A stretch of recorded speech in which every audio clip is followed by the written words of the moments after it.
Hello students, आज हम अपना लेक्चर नंबर 7 स्टार्ट करेंगे। आज का हमारा टॉपिक है federal system and unitary system. सबसे पहले हम फेडरल सिस्टम को डिस्कस कर लेते हैं। फेडरल सिस्टम और यूनिटरी सिस्टम की जो डेफिनेशन है हम लोगों ने डिस्कस किया था पिछले लेक्चर्स में।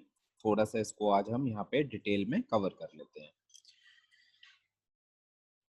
Federalism is a system of government in which powers have been divided between the center and its constituent parts such as states or provinces.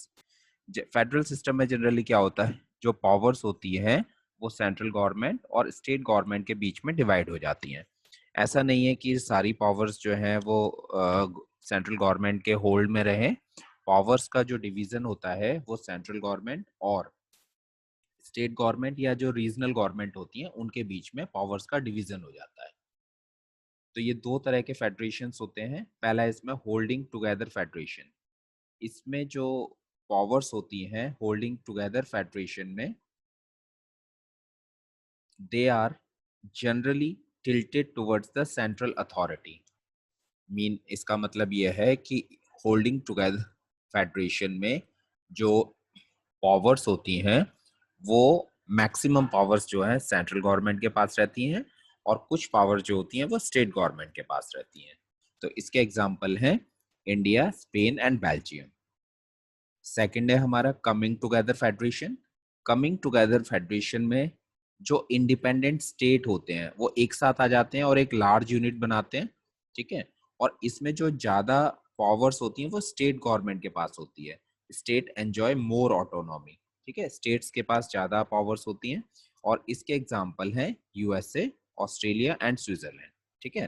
तो होल्डिंग टुगेदर फेडरेशन में मोर पावर जो होती हैं वो सेंट्रल गवर्नमेंट के पास रहती हैं और कमिंग टुगेदर फेडरेशन में ज्यादा पावर जो होती हैं वो स्टेट गवर्नमेंट के पास रहती हैं। Now federalism in India. India की बात करते हैं हम कि हमारे इंडिया में फेडरलिज्म हमें कैसे देखने को मिलता है। इंडिया के अंदर फेडरल सिस्टम है लेकिन ज्यादा पावर्स किधर किसके पास है, वो यूनिटरी सिस्टम ऑफ गवर्नमेंट है। मतलब ज्यादा पावर्स जो है सेंट्रल गवर्नमेंट के पास है। तो उससे हमें ये देखने को मिलता है कि हमारे इंडिया के अंदर ज्यादा सिस्टम जो है वो यूनिटरी सिस्टम है, ठीक है। ज्यादा सिस्टम जो है टिल्ट किसकी तरफ है, झुकाव किसकी तरफ है, यूनिटरी सिस्टम की तरफ है। लेकिन फेडरलिज्म भी है क्योंकि इंडिया के अंदर सेंटर और स्टेट के बीच में पावर्स का डिवीजन हो रखा है।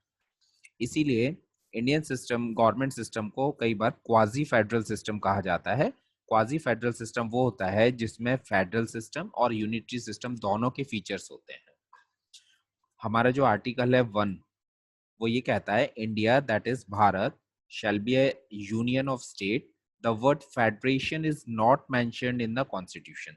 हमारे इंडिया के अंदर फेडरेशन टर्म का यूज नहीं किया गया है। हमारे कॉन्स्टिट्यूशन में यूनियन जो टर्म है उसका यूज किया गया है। तो कहा गया है कि इंडिया और जो भारत है वो स्टेट्स का यूनियन है, ठीक है।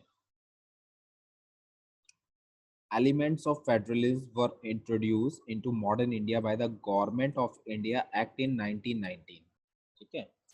हमारे कॉन्स्टिट्यूशन में जो फेडरल सिस्टम के फीचर्स हैं वो बहुत पहले ही गवर्नमेंट ऑफ इंडिया एक्ट आया था 1919 में, उसी टाइम पे इंट्रोड्यूस किए गए थे। और इसका जो मेन फीचर था वो यही था कि पावर को सेंटर और प्रोविंशियल लेजिस्लेचर जो स्टेट गवर्नमेंट्स हैं उनके बीच में क्या कर दिया जाएगा, उनके बीच में उनको पार्टिसिपेट कर दिया जाएगा। सॉरी, पार्टिसिपेट नहीं, उनको डिवाइड कर दिया जाएगा। पावर का डिवीजन हो जाएगा, पावर का सेपरेशन हो जाएगा। तो इंडिया की बात करें हम तो इंडिया में दो लेवल हैं गवर्नमेंट के, एक सेंट्रल लेवल और एक स्टेट लेवल। मतलब सेंट्रल गवर्नमेंट है जो जनरली हमारा पार्लियामेंट में बैठती है और स्टेट गवर्नमेंट है जो हर एक स्टेट के अंदर हमें विधानसभा देखने को मिलती है, स्टेट लेवल पे जो गवर्नमेंट देखने को मिलती है। और दोनों के बीच में ही जो है पावर का डिवीजन हुआ है, ठीक है। पावर का डिवीजन हुआ है। अब ये जो पावर का डिवीजन हुआ है बेसिकली ये 3 लिस्ट के बेसिस पे हुआ है। बहुत सारी पावर्स हैं, बहुत सारे सब्जेक्ट्स हैं जिनको 3 लिस्ट में डिवाइड किया गया है, union list, state list and concurrent list. Union list के अंदर वो सारे सब्जेक्ट हैं जिनके लिए central government rule and regulation बनाती है और इसमें टोटल 97 सब्जेक्ट्स हैं। स्टेट लिस्ट के अंदर वो सारे सब्जेक्ट हैं जिनके लिए स्टेट गवर्नमेंट जो है रूल एंड रेगुलेशन बनाती है और इसके अंदर 66 सब्जेक्ट्स हैं। और एक और कॉन्करेंट लिस्ट है जिसमें 47 सब्जेक्ट्स हैं और सेंट्रल गवर्नमेंट और स्टेट गवर्नमेंट दोनों ही इनके लिए रूल एंड रेगुलेशन बना सकते हैं। तो इन तीनों लिस्ट के बेसिस पे देखें तो क्या हो रखा है, पावर का डिवीजन हो रखा है। Supremacy of the constitution, basic structure जो है वो कॉन्स्टिट्यूशन का वो कैसा है, इंडेस्ट्रक्टेबल है, उसको ब्रेक नहीं किया जा सकता है ना, उसको चेंज नहीं किया जा सकता। और कॉन्स्टिट्यूशन जो है वो सुप्रीम लॉ है हमारे इंडिया के अंदर। अगर जुडिशरी की बात करें तो हमारे इंडिया के अंदर इंडिपेंडेंट जुडिशरी है, न्यायपालिका है, और इंटीग्रेटेड न्यायपालिका है। ठीक है, इंडिपेंडेंट का मतलब है कि जुडिशरी के ऊपर सेंट्रल गवर्नमेंट और स्टेट गवर्नमेंट का प्रभाव नहीं होगा। और साथ में ही हमारे इंडिया के अंदर कई तरह के कोर्ट्स हैं, like lower courts, district court, high courts and supreme court. ये 4 तरह के कोर्ट हैं और जनरली बेसिकली आपस में इंटीग्रेटेड है, एक दूसरे से जुड़े हुए हैं, एक दूसरे के सबऑर्डिनेट हैं। अब हम देखते हैं कि यूनिटरी फीचर्स कैसे हैं हमारे इंडियन यूनियन में, है ना। हमारे इंडिया के अंदर जो गवर्नमेंट है उसमें यूनिटरी फीचर्स कौन कौन से हैं। तो पहला है इसमें फ्लेक्सिबिलिटी ऑफ द कॉन्स्टिट्यूशन। हमारा जो कॉन्स्टिट्यूशन है वो फ्लेक्सिबल भी है और रिजिड भी है। फ्लेक्सिबल का मतलब ये है कि कॉन्स्टिट्यूशन के अंदर कुछ ऐसे प्रोविजंस हैं जिनको इजीली अमेंडमेंट उनके अंदर किया जा सकता है। और रिजिडिटी का मतलब ये है कि कॉन्स्टिट्यूशन के कुछ ऐसे प्रोविजन हैं जिसके अंदर जब हम गवर्नमेंट जब उसके अंदर अमेंडमेंट करेगी तो उसके लिए कंडीशन थोड़ी सी इंक्रीज कर दी गई हैं। एक तो स्पेशल मेजोरिटी होनी चाहिए, 2/3 मेजोरिटी होनी चाहिए, और साथ में 50% स्टेट्स का कंसर्न मिलना चाहिए, है ना। 50% जो स्टेट्स हैं वो उस अमेंडमेंट के फेवर में होने चाहिए। ठीक है, तो बहुत सारे ऐसे प्रोविजन हो गए जिसमें इजीली चेंज नहीं किया जा सकता, तो ये रिजिडिटी को शो करता है। Second, more powers vest with the centre. ज़्यादा पावर जो है, क्योंकि ज़्यादा पावर्स यूनियन लिस्ट में है, यूनियन लिस्ट में 97 सब्जेक्ट्स हैं, तो ज़्यादा पावर किसके पास हो गई, हमारे सेंट्रल गवर्नमेंट के पास हो गई। इसके अलावा कॉन्करेंट लिस्ट के अंदर भी 47 सब्जेक्ट्स हैं, तो उनके लिए भी जो सेंट्रल गवर्नमेंट है वो क्या कर सकती है, वो लॉ बना सकती है। ठीक है, तो इनसे हमें ये देखने से ये पता चलता है कि ज़्यादा पावर सेंट्रल गवर्नमेंट के पास है और कम पावर जो है वो स्टेट गवर्नमेंट के पास है। इसके बाद भी अगर स्टेट गवर्नमेंट ने कोई रूल बनाया है, ठीक है, और उसको लागू कर रखा है, लेकिन उसी सब्जेक्ट के लिए अगर पार्लियामेंट कोई लॉ बनाता है तो स्टेट गवर्नमेंट का लॉ जो है वो रिवील हो जाएगा, खत्म हो जाएगा। ठीक है, और उसको कौन ओवरराइड कर देगा, उसको जो पार्लियामेंट ने रूल बनाया है वो ओवरराइड कर लेगा। फिर अनइक्वल रिप्रेजेंटेशन है स्टेट्स का राज्यसभा के अंदर, वो बेसिकली स्टेट की पॉपुलेशन के बेस पे है। जिस स्टेट में ज़्यादा पॉपुलेशन है वहाँ से ज़्यादा मेंबर राज्यसभा में जाते हैं। जैसे एग्जांपल दिया है, उत्तर प्रदेश से 31 मेंबर्स हैं राज्यसभा में और गोवा से 1। ठीक है, जो हमारा एग्जीक्यूटिव पार्ट है वो लेजिस्लेचर का ही पार्ट है। जो एग्जीक्यूटिव मतलब जो कैबिनेट है वो हमारा लेजिस्लेचर का पार्ट है। Lok Sabha is more powerful than the Rajya Sabha. ठीक है, तो जो हमारा लोकसभा है, जो लोअर हाउस है, वो ज़्यादा पावरफुल है।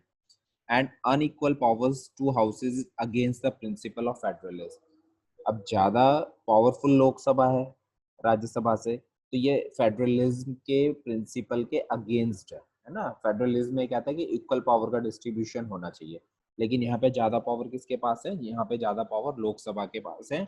तो इससे हमें क्या शो होता है, इससे ये शो होता है कि इंडियन यूनियन या इंडियन गवर्नमेंट के अंदर यूनिटरी फीचर्स भी है।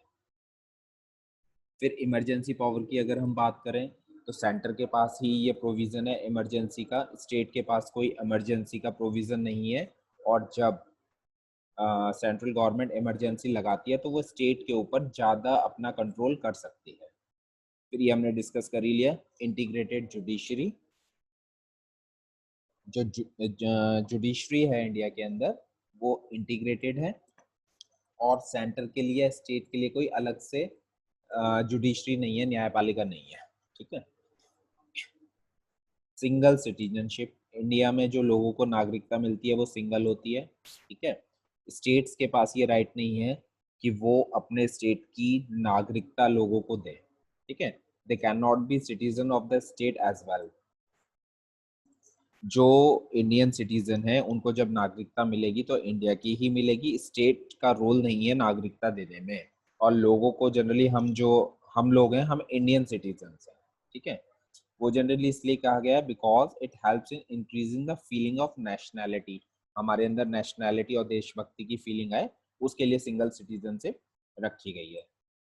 गवर्नर्स अपॉइंटमेंट जो है वो जनरली जो गवर्नर होते हैं, है ना, स्टेट के अंदर, वो सेंटर के रिप्रेजेंटेटिव होते हैं, और स्टेट जो है गवर्नर का अपॉइंटमेंट नहीं कर सकता। तो ये जो पावर है ये भी किसके पास है? सेंट्रल गवर्नमेंट के पास है। न्यू स्टेट का फॉर्मेशन, ये पावर भी पार्लियामेंट के पास है ना। स्टेट गवर्नमेंट के पास पावर नहीं है कि अपने आप को नया स्टेट या अपने राज्य का नाम चेंज कर ले। ठीक है। इट कैन ऑल्सो, और अगर हम सेंट्रल गवर्नमेंट की बात करें तो सेंट्रल गवर्नमेंट जो है वो नया स्टेट बना सकती है, और किसी भी स्टेट का नाम जो है उसको भी चेंज कर सकती है। ऑल इंडिया सर्विसेज की बात करें तो ऑल इंडिया सर्विसेज में जैसे आईएएस हो गया, आईपीएस हो गया, आईआरएस हो गया, ये जनरली सेंट्रल गवर्नमेंट ही इनको अपॉइंटमेंट करती है। स्टेट के पास इनको भी एक तरह से अपॉइंट करने का रोल नहीं होता है।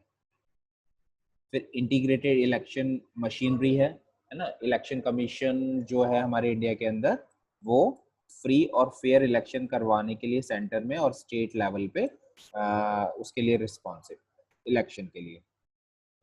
और जो मेंबर्स होते हैं इलेक्शन कमीशन के, उनको प्रेसिडेंट अपॉइंट करते हैं।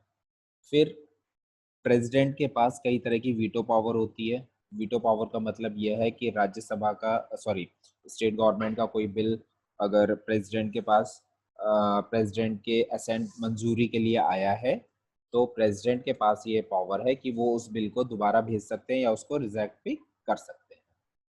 फिर इंटीग्रेटेड ऑडिट मशीनरी है। इसमें जनरली हम एक टर्म आई नहीं, कैग, सीएजी, ये होते हैं कंट्रोलर एंड ऑडिटर जनरल। ठीक है। तो प्रेसिडेंट इनको अपॉइंट करते हैं, और कंट्रोलर एंड ऑडिटर जनरल का मेन काम क्या होता है? जो सेंटर और स्टेट के अकाउंट्स होते हैं उनका ऑडिट करते हैं, है ना। पैसा कहाँ से आया, कैसे आया, कहाँ पे खर्च किया गया, किन प्रोजेक्ट्स में खर्च किया गया, कहीं करप्शन तो नहीं आ रहा, इस तरह से अकाउंट्स का ऑडिट किया जाता है। और लास्ट में पावर टू रिमूव की ऑफिशियल्स। जो की ऑफिशियल्स होते हैं उनको रिमूव करने की पावर, उनको अपॉइंट करने की पावर भी सेंट्रल गवर्नमेंट के पास होती है। स्टेट गवर्नमेंट जो होते हैं वो की ऑफिसर्स या की ऑफिशियल्स को रिमूव नहीं कर सकते। जैसे for example election commissioner of state हैं, जजेस हैं, है ना, हाई कोर्ट के जजेस हैं, या स्टेट पब्लिक सर्विस कमीशन के चेयरमैन हैं। इनको स्टेट गवर्नमेंट जो है वो रिमूव नहीं कर सकती। इनको रिमूव करने का काम इनको इलेक्ट करने का काम किसका होता है? सेंटर गवर्नमेंट का होता है। तो इन सब सारे जितने भी हमने एग्जांपल्स देखे, है ना, फीचर्स देखे, उनसे हमें ये देखने को मिलता है कि हमारे इंडिया के अंदर फेडरल सिस्टम भी है और यूनिटरी सिस्टम भी है। लेकिन ज़्यादा पावर्स जो हैं क्योंकि सेंट्रल गवर्नमेंट के पास हैं, तो यूनिटरी सिस्टम ऑफ गवर्नमेंट हमें ज़्यादा देखने को मिलता है, और फेडरल सिस्टम जो होता है वो हमें कम देखने को मिलता है। तो आज का लेक्चर इतना ही रखते हैं हम। Thank you.